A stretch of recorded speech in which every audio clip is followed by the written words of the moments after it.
Мирнита, добредошли во На здравје шишење, најдобриот берберски дуќан на македонскиот телевизиски етар, Алсатем телевизија, стандарден термин во недела. Како и секоја недела, така и оваа имаме атрактивен гостин, се надевам, со кој ќе разговараме денеска на нешто што малку поретко разговараме. Обично сме заглавени во политика, во тој тип на разговори. Денеска ќе разговараме повеќе за економија. Зашто ја инаку не сум голем експерт, меѓутоа ќе ни помогне почитуваниот Ден Дончев, економски аналитичар, експерт и еден од ретките луѓе, можеби единствениот кој што има завршено Харвард и економија и е од Македонија. Господин Дончев, добар ден, добредошли. Благодарам за поканата. Ги шишаат ли економските експерти прави бербери или се шишаат сами дома? Како е? Кој е вашиот бербер? Јас веќе неколку години одам кај фризер Кан, кој инаку е еден така човек вратен или дојден од Турција и работи овде во Македонија. Така, се разговарали за економија додека ве шиша, нешто за политика? Помалце, меѓутоа човекот се уште не зборува македонски целосно, така што еве. Се разбира во турска економија, значи малце поголема од нашата. Добро, да расчистиме на почетокот, бевте и се уште сте активен во партијата господинот Љубе Бошковски, но гледам дека малку ви има во политичкиот дел, повеќе сте во оваа, да кажем, економска област на експертиза. Добро, последните година дена сум посветен на постдипломски студии, значи сум во фаза на подготвување на докторат по економија и тоа во Австралија, така што барем наредните 2 до 3 години времето или значаен дел од моето време ќе отиде по оваа област. Господине Дончев, вие сте еден од ретките луѓе или од неколкумината кои што редовно се јавува со своји колумни во дневниот печат и кои се посветени исклучиво на економијата. Морам да признам дека во вашите колумни провејува повеќе на експертиза отколку политика. Значи, се разбира, прилично сте критички настроен кон состојбите економски во држава и кон економската политика на оваа влада. Меѓутоа, бидејќи сум долгогодишен читател на вашите колумни, можем да кажем, или долгомесечен, колку излегувате? До 2-3 години има? Тоа веќе 2 години. Веќе 2 години, да. Така е. Морам да кажем дека сум секогаш освежен со едно ниво на дистанца од некаква лична суета или некаква лична, да кажем, преписка со, бидејќи во македонската политика се е многу лично. Се личности во прашање, секој гледа секого, па дури понекој знае да биде навредливо и така натаму. Ајде да почнеме од она што вам ви е уствари сентенца во секоја од колумните, дека економската политика на владата е погрешна. Во кои точки главни е таа политика погрешна? Добро, тоа е широко прашање, но пред да одговорам на тоа, прво да се вратам на вашиот вовед.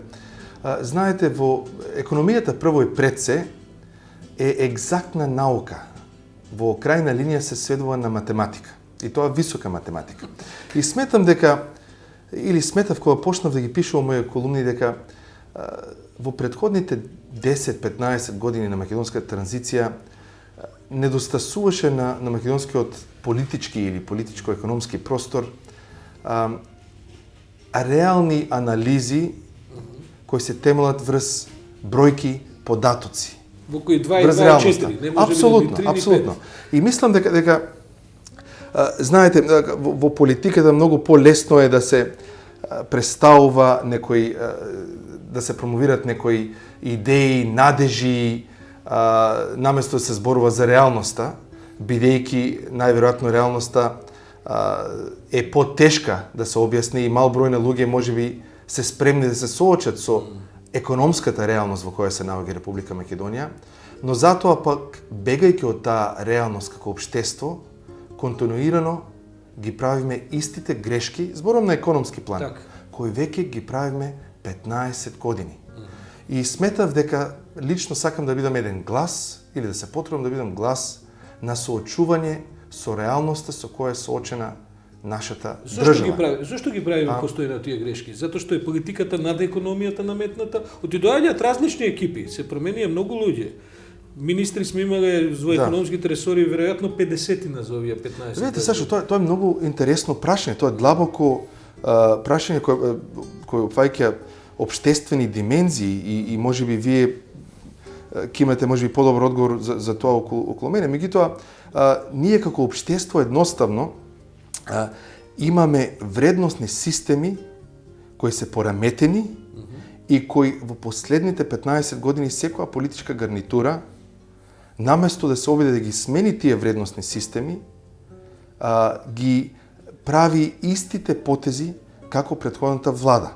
Например, што сакам да кажам, сите во Македонија знаеме, сите, зборам за општеството како целина, дека вработувањето е апсолутно политизирано во државниот сектор. Значи да не се лажеме, нели ние ставаме голема значајност на формата. Значи при секое ново вработување се распишуваат конкурси, се барат такви луѓе, но унапред знаеме, сите знаеме дека некаде во некој општински комитет или е одлучено унапред кој ќе биде, што ќе биде, значи суштината е завршена, а даваме значајност на формата.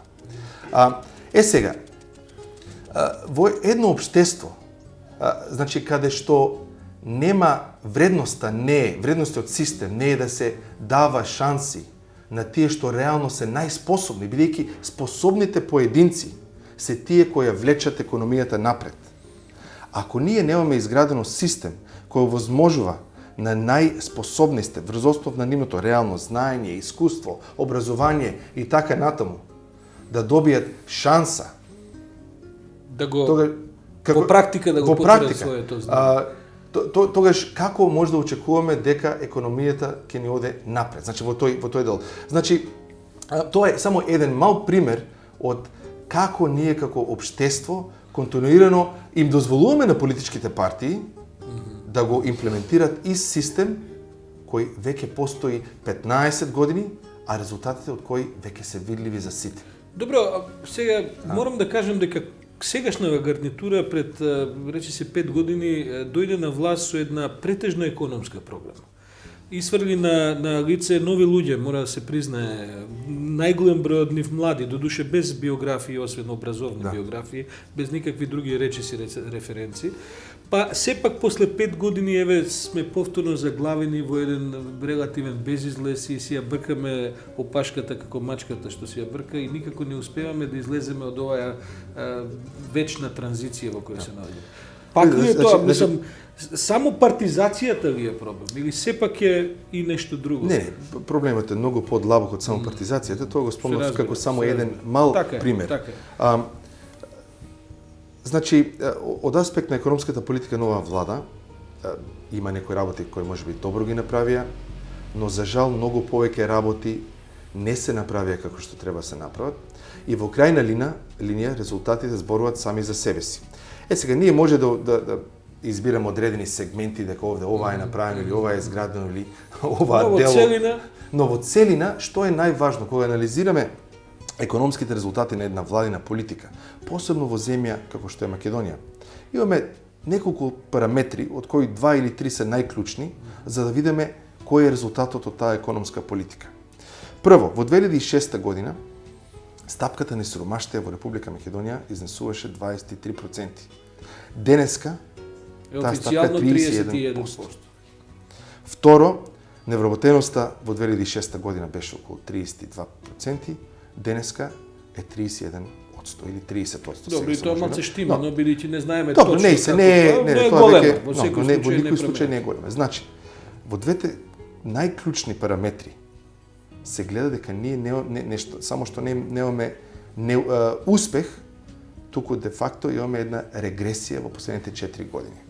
Што значи, економската политика на оваа влада не успеала да направи распределба на економската вредност, бидејќи факт е дека имавме економски растеж во 2007-2008 година, 2009 стагниравме, но факт е дека економијата денеска е поголема од она што беше во 2006 година. Но, бидејќи невработеноста е речиси иста, сиромаштијата е поголема, тоа едноставно значи дека зголемената економска вредност е распределена кон други кон други добитници или кон други учесници во економската торта, да речеме. Благодарам, да. Другите учесници. А во овој случај тоа може да се претпостави најголемиот придобивник е самиот владен сектор. Значи јас и за тоа сум пишувал дека најголем дел од зголемената економска активност во последните 4 години се рефлектира во буџетот.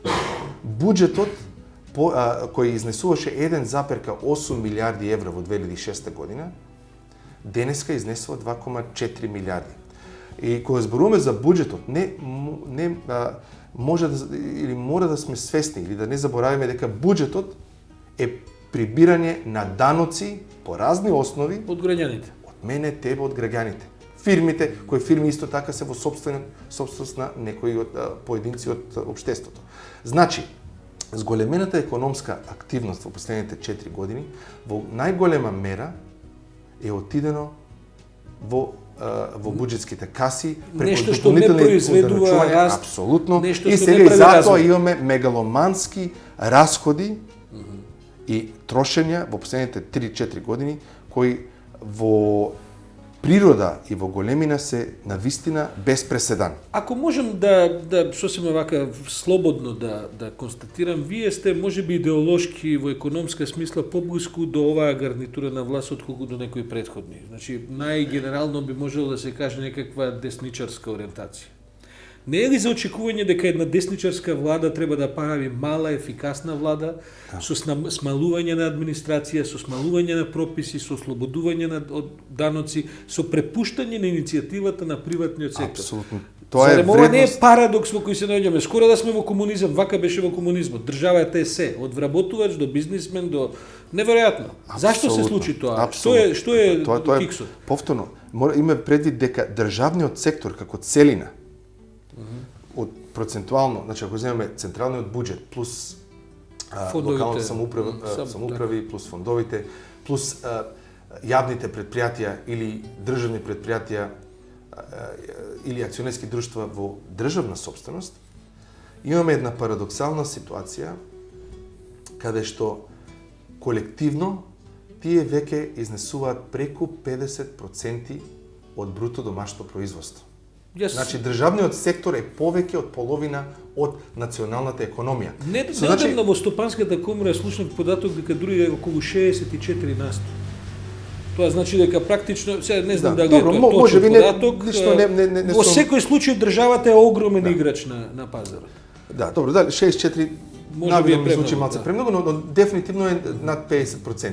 Но како и да се споредиме со некои од водичките економии, лидери на слободната економија или пазарното стопанство во светот, Америка, Англија, Франција, државните сектори изнесуваат измеѓу 22% па до 30-35%.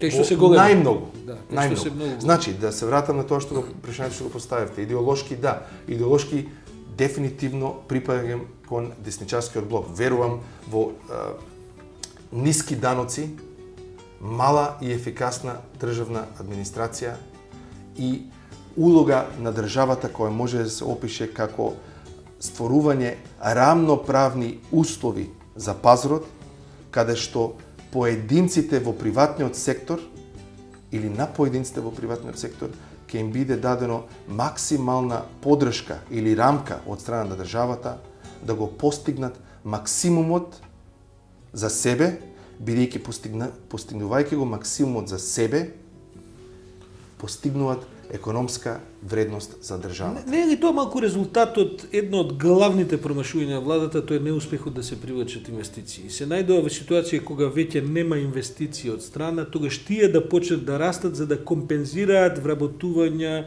економска активност затоа што не дојде од страна. Да, тоа малку се фатира сами себе во стапица. Дека секое зголемување, значи економијата е една торта, така, нашата торта во овој момент може да го опишеме како 6,8 милиарди евра.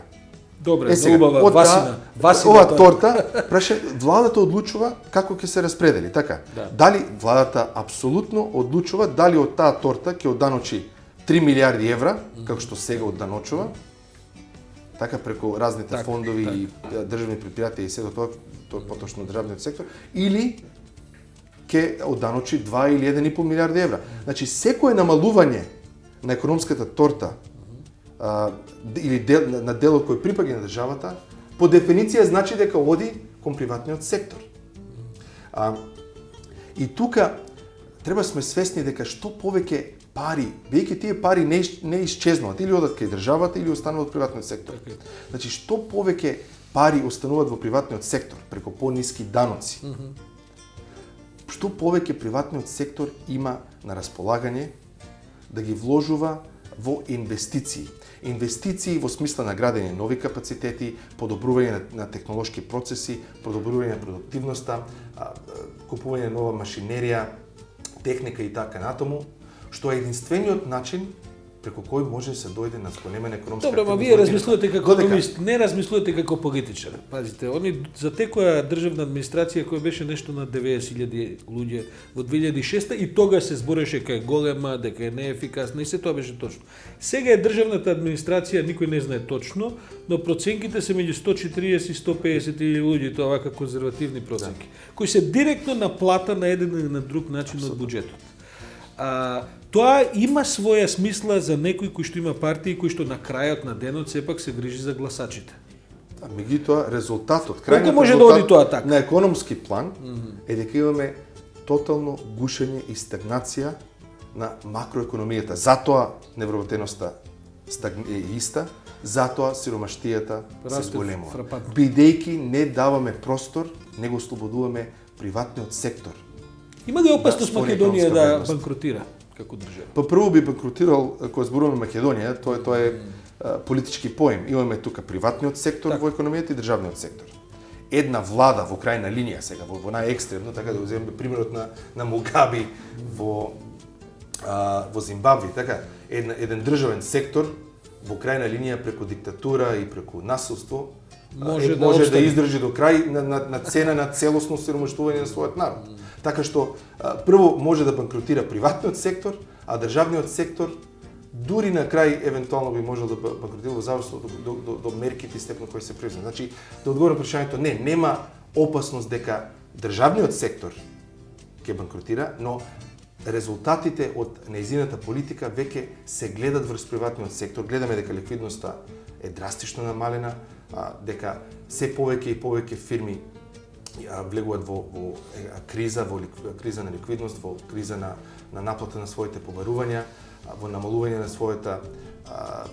своето производство и факт е дека домашното стопанство или домашното производство континуирано веќе паѓа во последните 2 години и се компензира исклучиво преку или позајмици од странство или девизните дознаки или трансфери кои Македонија ги прима од странство. Кога спомнавме домашното производство, пауза за реклами да видиме домашно производство со што ќе се изрекламира, па се враќаме повторно во На здравје шишење. Останете со нас.